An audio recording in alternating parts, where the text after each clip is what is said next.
e solidario coa sociedade que non deixaron agromar. A reparación, ata onde poidamos, é unha obriga de toda a xente de ben.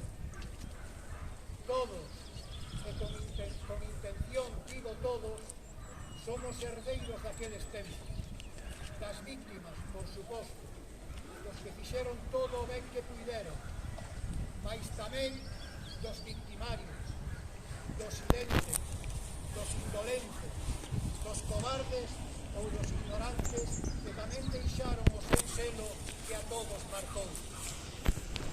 O primeiro feito reparador pasa por recoñecer nos represaliados canto de mérito tiveron e arroxar luz sobre as circunstancias que rodearon tantas veces un tráxico final, sen escatimar esforzos que endexamais serán suficientes, nin ocultar canto dato certo e contrastado a parecer.